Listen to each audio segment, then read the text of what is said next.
बादशाह अकबर तब बहुत छोटे थे जब उनकी मां का देहांत हुआ था। चूंकि वह बहुत छोटे थे इसलिए उन्हें मां के दूध की दरकार थी। महल में तब एक दासी रहती थी जिसका शिशु भी दुधमुहा था। वह नन्हे अकबर को दूध पिलाने को राजी हो गई। दासी का वह पुत्र अकबर दोनों साथ साथ दासी का दूध पीने लगे। दासी के पुत्र का नाम हुसीब था। चूंकि हुसीब व अकबर ने एक स्त्री का दुग्धपान किया था इसलिए दूध भाई हो गए थे। अकबर को भी लगाव था हुसीब से। समय बीतता रहा, अकबर बादशाह बन गए और देश के सर्वाधिक शक्तिशाली सम्राट बने। लेकिन हुसीब एक मामूली दरबारी तक न बन पाया।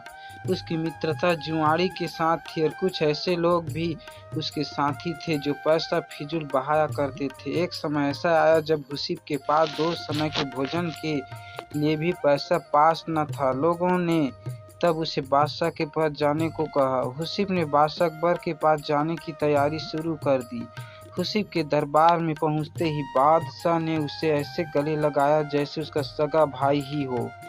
लंबे अरसे के बाद हुसीब को देख बादशाह बेहद खुश थे। उन्होंने उसकी हर संभव सहायता करनी चाहिए। हुसीब को अकबर ने दरबार में नौकरी दे दी, रहने के लिए बड़ा मकान, नौकर चाकर, घोड़ा गाड़ी भी दी। निजी खर्च के लिए एक मोटी रकम हर महीने उसको मिलती थी। अब हुसीब की जिंदगी अमन चैन से गुजर रही थी। उसे किसी चीज की कोई कमी नहीं थी। यदि तुम्हारी कुछ और जरूरतें हो तो बेहिचक कह डालो, सब पूरी हो जाएगी, बादशाह ने हुसीब से कहा। तब हुसीब ने जवाब दिया, आपने अब तक जितना दिया है वह काफी है शाही जीवन बिताने को। बादशाह सलामत, आपने मुझे इज्जत बख्शी, सर उठाकर चलने को हैसियत दी। मुझसे ज्यादा खुश और कौन होगा। मेरे लिए भी फर्क की बात है कि देश का सम्राट मुझे अपना भाई मानता है। क्या चाहिए? हो सकता है कि मुझे कहते हुए उसने सिर खुजाया। होठों पर एहसान भरी मुस्कान थी लेकिन लगता था उसे कुछ और भी चाहिए था। वह बोला, मैं महसूस करता हूँ कि बीरबल जैसे बुद्धिमान योग्य व्यक्ति के साथ रहूं। मेरी ख्वाहिश है कि जैसे बीरबल आपका सलाहकार है वैसे मुझे भी कोई सलाह देने वाला हो। बादशाह अकबर ने हुसीब की इच्छा भी पूरी करने का फैसला किया। उन्होंने बीरबल को बुलाकर कहा, हुसीब मेरे भाई जैसा है, मैंने उसे जीवन के सभी ऐशो आराम उपलब्ध करा दिए हैं, लेकिन अब वह तुम्हारे जैसे योग्य सलाहकार चाहता है। तुम अपने जैसा, बल्कि यह समझो अपने भाई जैसा कोई व्यक्ति लेकर आओ जो हुसीब का मैं भला सके। यह बातूनी ना हो, पर जो भी बोले नपातुला बोले। इसकी बात का कोई मतलब होना चाहिए। समझ गए ना कि मैं क्या चाहता हूँ। पहले तो बीरबल समझ न पाया कि बादशाह ऐसा क्यों चाहते हैं। उसे हुसीब में ऐसा कोई खूबी दिखाई न देती थी। जी हुजूर, बीरबल बोला, आप चाहते कि मैं ऐसा आदमी खोज कर लाऊं जो मेरे भाई जैसा हो। ठीक समझे हो, बादशाह ने कहा।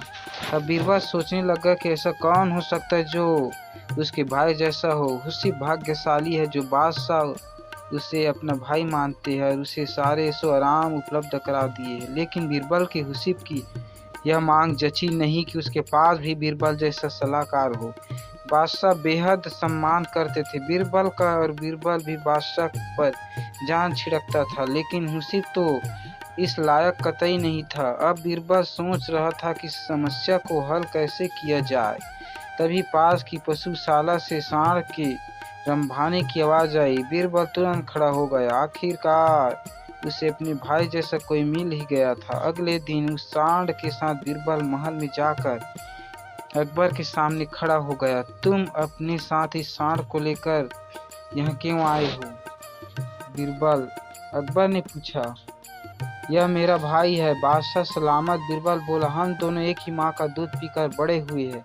गौ माता का दूध पीकर, इसलिए यह सांड मेरे भाई जैसा है। दूध भाई यह बोलता भी बहुत कम है। जो इसकी भाषा समझ लेता है उसे यह कीमती सलाह भी देता है। इसे हुसीब को दे दे। मेरे जैसा सलाहकार पाने की उसकी इच्छा पूरी हो जाएगी। बीरबल का उत्तर सुनकर अकबर को अपनी गलती का एहसास हुआ। तब उन्हें लगा कि जैसे उन जैसा कोई दूसरा नहीं। वैसे ही बीरबल भी एक ही है।